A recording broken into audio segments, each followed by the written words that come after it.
Então, vamos aqui falar sobre neuroplasticidade para disciplina de neurofuncional, né? Então, a neuroplasticidade nada mais é do que a evolução desse sistema nervoso, onde ele consegue se adaptar a algumas lesões, onde ele consegue reaprender algumas funções, né? Onde ele consegue manipular esses movimentos, essa sensibilidade relacionada ao córtex cerebral, ao sistema nervoso central. Então, o cérebro, ele muda de forma. Segundo as áreas que é mais utilizando pela atividade mental, esse cérebro, ele vai conseguir se adaptar, ele vai conseguir mudar o seu foco. Um exemplo importante da neuroplasticidade é no AVC, onde o paciente vem a perder alguns movimentos e eles começam a reaprender esse movimento, porque o cérebro está mudando sua forma. Aquele comando que a gente tinha em relação à área lesada que a gente perdeu, né? Ele começa a reaprender, a mudar essa forma para poder reaprender a movimentar normalmente. Então, neuroplasticidade nada mais é do que a capacidade de adaptação do sistema nervoso às mudanças nas condições do ambiente que ocorrem no dia a dia da vida desses indivíduos. Então, essa adaptação é importante para que ele consiga ter uma qualidade de vida melhor, né? Ela está relacionada ao desenvolvimento desse sistema nervoso central, a adaptação a esse meio ambiente que ele vive, né, esse meio externo, e ao aprendizado. Toda vez que temos lesões no sistema nervoso central, a neuroplasticidade faz com que a gente reaprenda essa função perdida. Então essa aprendizagem, ela acontece, né, devido à neuroplasticidade. Então a gente tem dois tipos de neuroplasticidade: a funcional e a estrutural. A funcional nada mais é do que transmitir funções da área danificada para outras áreas. Um exemplo importante é que em neuroanatomia vocês viram que a partir do sulco central para frente é motor, a partir do sulco central para trás é sensitivo. Então temos giros pré-centrais que vão fazer com que eu reaprenda esse movimento, né? Se a lesão for num determinado giro motor, ele vai perder essa motricidade. E a neuroplasticidade vai fazer com que outra área, outro giro lá no cérebro, reaprenda aquela função que na área lesada ele foi perdido. Então ele vai reaprender nesse novo local. E a neuroplasticidade estrutural é a capacidade do cérebro de alterar a sua estrutura física. Ou seja, ele muda a sua morfologia para poder adequar essa aprendizagem que o indivíduo precisa ter, né? Por exemplo, nós temos aqui uma pessoa, por exemplo, que teve um AVC, ela sabia andar. Então, ela teve uma lesão num local que cometeu a marcha desse indivíduo. Então, essa neuroplasticidade estrutural vai fazer com que esse córtex cerebral ele mude sua morfologia para adaptar essa marcha por conta do seu aprendizado motor. Então, a neuroplasticidade estrutural ela é relacionada a conexões sinápticas, né? As sinapses vão mudar essa morfologia desse aprendizado, enquanto que a espasticidade funcional ela modifica o comportamento desse sistema nervoso em se adaptar a essas lesões. Então, a gente encontra aqui na neuroplasticidade alterações no número e no tipo dos receptores de neurotransmissores. A partir do momento que a gente tem uma lesão, o número dos receptores e neurotransmissores eles decaem. Quando a neuroplasticidade está agindo para se adaptar a essa lesão, eu tenho um aumento desses receptores e desses neurotransmissores, né? Essa mudança da quantidade, né, ela varia em relação ao tipo da lesão. Um exemplo que a gente vai ver é que muitos pacientes com AVC, um acidente vascular cerebral, ele tem uma espasticidade, então um aumento do tônus com mudança de morfologia do músculo, né? Então isso aí, para ele se adaptar a isso aí, a neuroplasticidade tem que diminuir esses receptores e neurotransmissores para quebrar essa quantidade exagerada de informação que o paciente está tendo para aquele membro. Enquanto que um AVC ele também pode levar a uma flacidez muscular, né? Então a neuroplasticidade vem justamente para aumentar o número de receptores e neurotransmissores. Então aqui a gente pode ver aumento ou diminuição. A neuroplasticidade causa um aumento, pode causar um aumento ou uma diminuição desses dendritos ou terminações nervosas para poder esse sistema nervoso central se adaptar a essa lesão. A neuroplasticidade ela funciona com a regeneração desses axônios, seja ela nas células da glia, né, no córtex cerebral, ou nos axônios dos neurônios motores ou sensitivos. Embora processos de neuroplasticidade em adultos sejam limitados, estudos recentes demonstram que algumas funções cognitivas podem ser substituídas por áreas adjacentes a áreas lesionadas ou homólogas no outro hemisfério. Ou seja, alguns estudos falam que se a lesão for do lado direito do cérebro e o acometimento do lado esquerdo do corpo, esse córtex cerebral pode se adaptar tendo uma nova área do lado esquerdo do hemisfério, né? Então ele pode reaprender, fazer essa aprendizagem daquela função do outro lado do hemisfério para poder manter essa função ativa. Então aqui a gente tem o que a gente precisa para esse aprendizado acontecer durante a neuroplasticidade. Então bastam apenas 2 neurônios, né? Então para a gente ter um padrão de atividade eficiente, a gente vai chamar de neurônio A e neurônio B. O neurônio B manda uma mensagem para o neurônio A dizendo que o reconhece. Então o neurônio B ele vai avisar para o neurônio A, estou te reconhecendo aqui. Isso que começa a acontecer o transporte de informações, né? Então a gente vai ter aí um começo de uma sinapse, quando ele começa a ter esse diálogo entre neurônio B e neurônio A. Esse diálogo, quando vai se repetindo por muitas vezes, né, começa a ter um aprendizado. Esse aprendizado é o começo dessa neuroplasticidade.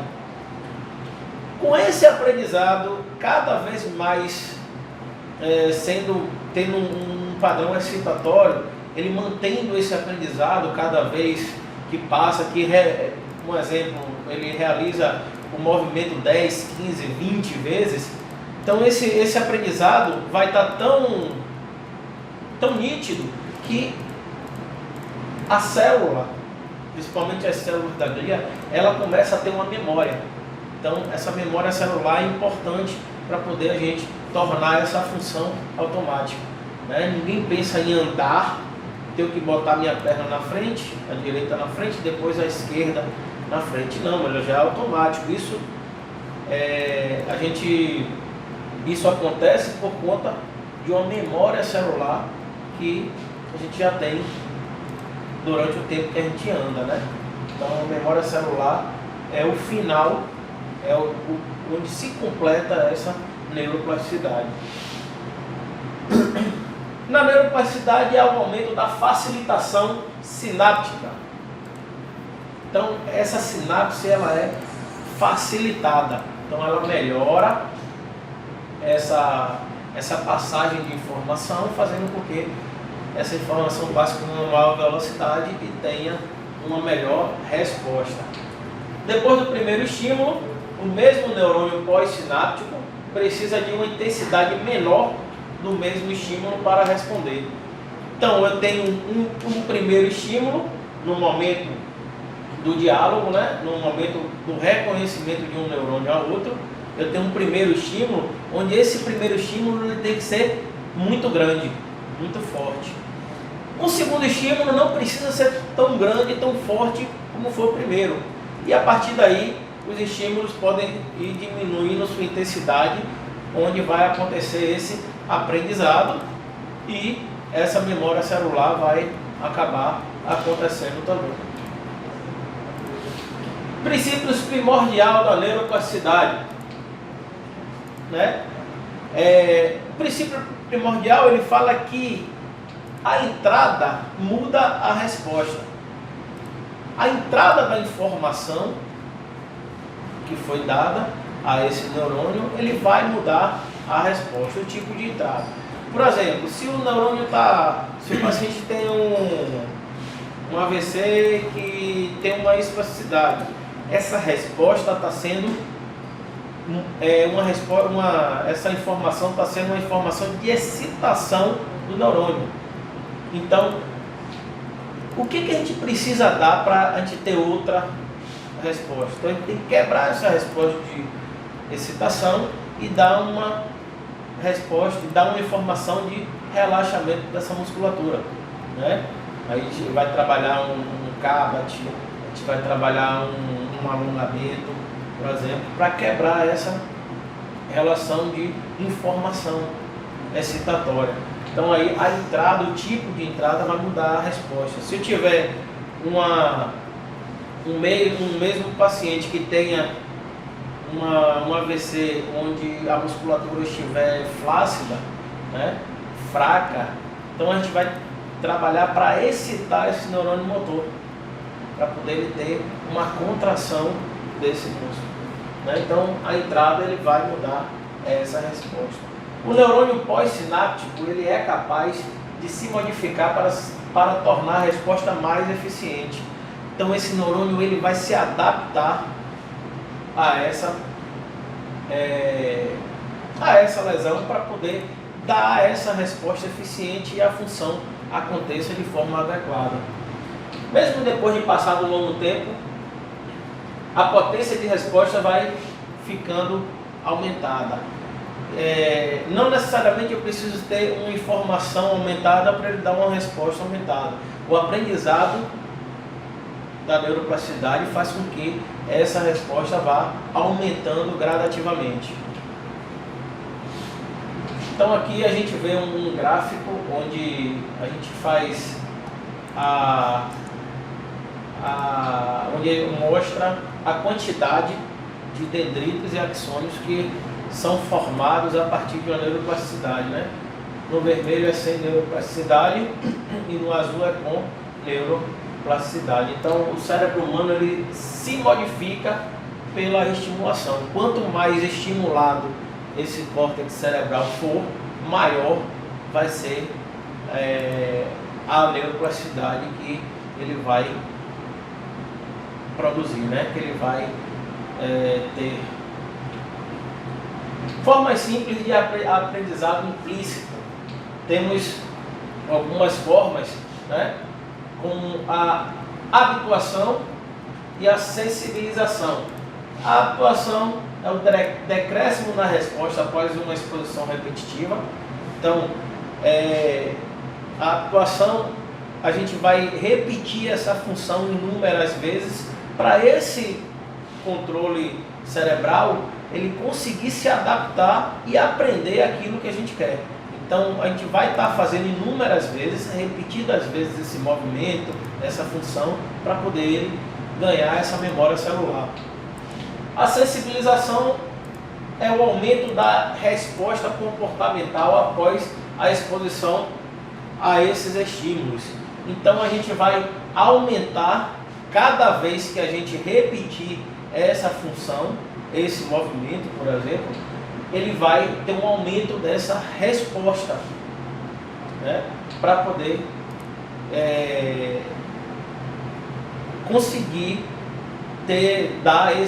através desses estímulos, ele ter esse aumento dessas respostas. Então sempre a sensibilização, quanto mais a gente dá esse estímulo, maior vai ser a resposta. Então aqui, ó, a gente faz um comparativo nessa figura, a gente faz um comparativo entre a plasticidade, que é justamente esse desenvolvimento do sistema nervoso, né? Esse fator deles conseguir aprender essa função, com o ambiente. Depende muito do ambiente que o indivíduo vive para que tenha uma neuroplasticidade boa. Então, a gente tem algumas manipulações ambientais, né? Que vai fazer com que eu tenha estímulos sensoriais. Então, por exemplo, está frio, a parte sensitiva ele vai entender, vai mandar essa informação para o córtex cerebral dizendo, poxa, a temperatura diminuiu. Se tiver calor, ele vai mandar essa informação também dizendo, a temperatura aumentou. Então,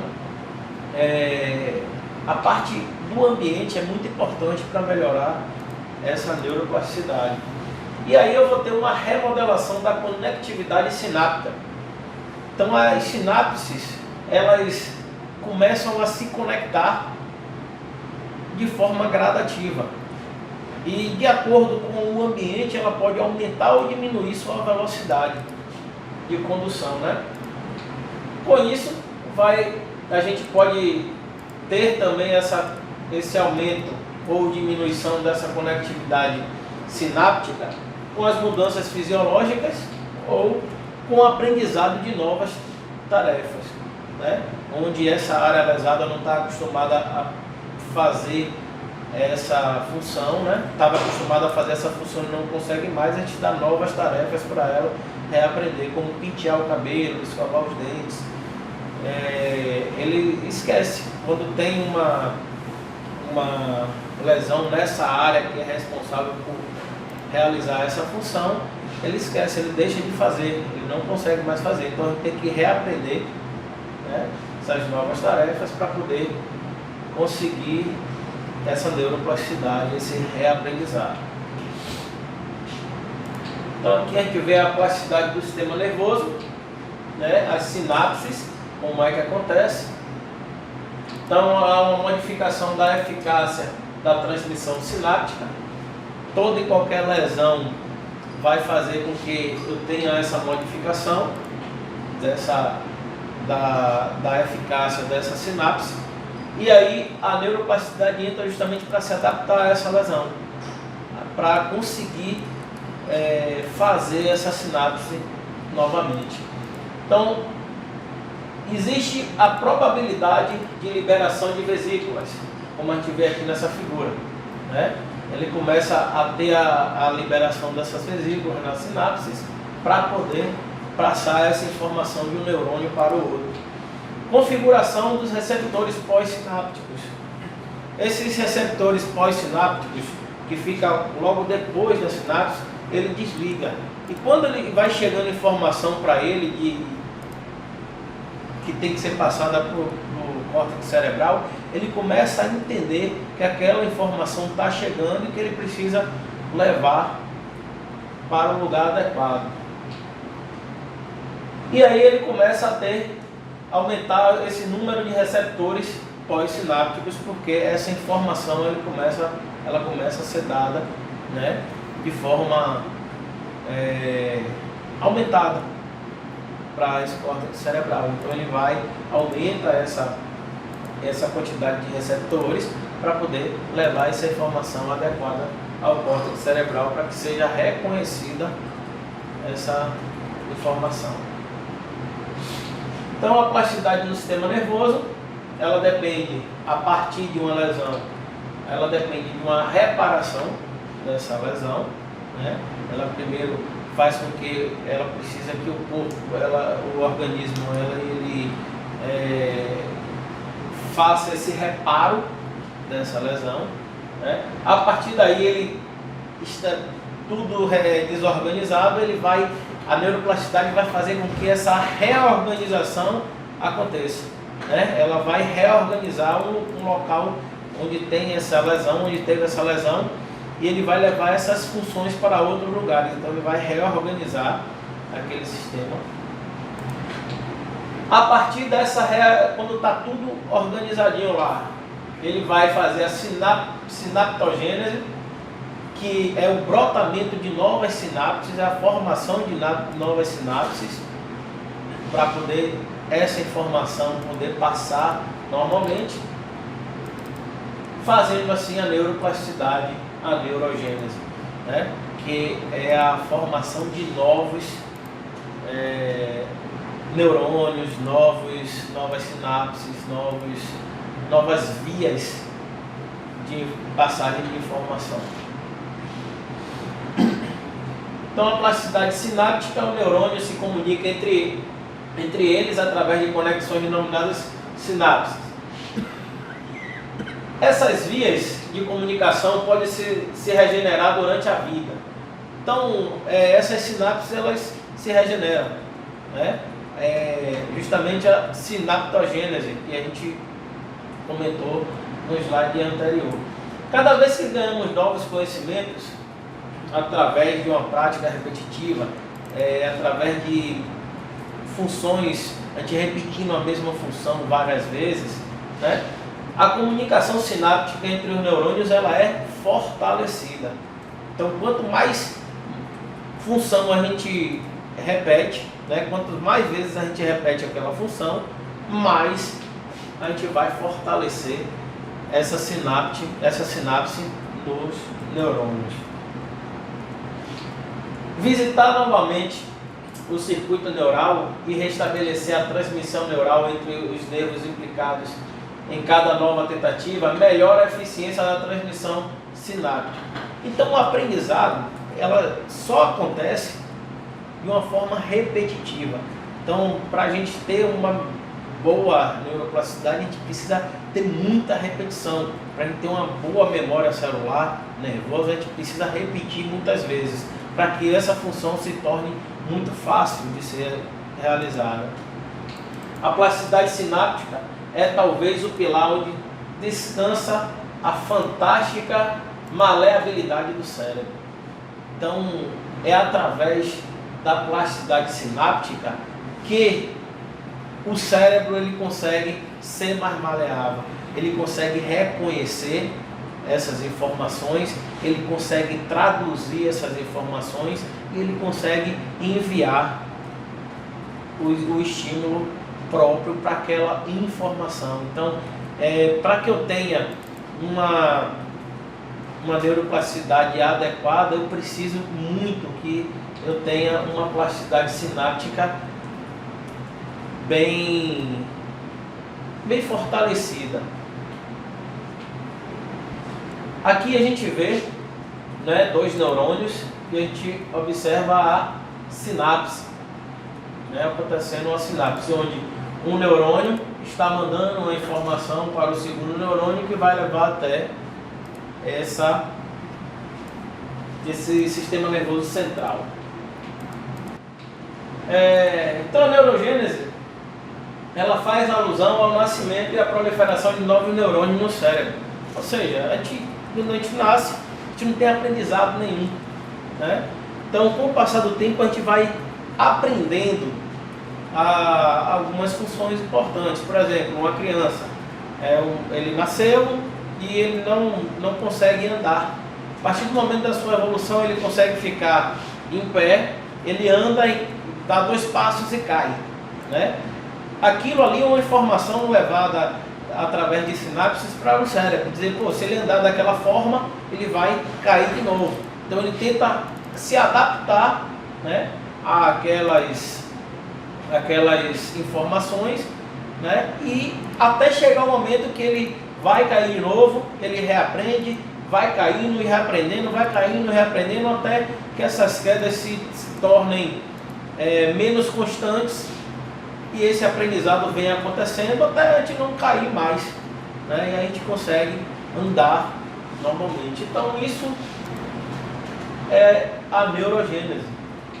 Esses novos neurônios, depois da migração a áreas distantes do cérebro, onde esses novos neurônios depois migrarão às áreas distantes do cérebro, onde são necessários. Então, o cérebro ele está ali vazio. Então, a partir do momento que está acontecendo essa neurogênese, ele começa a formar novos neurônios e chegar a esses locais cerebrais para poder realizar aquela aprendizagem, né? Aquela memória celular.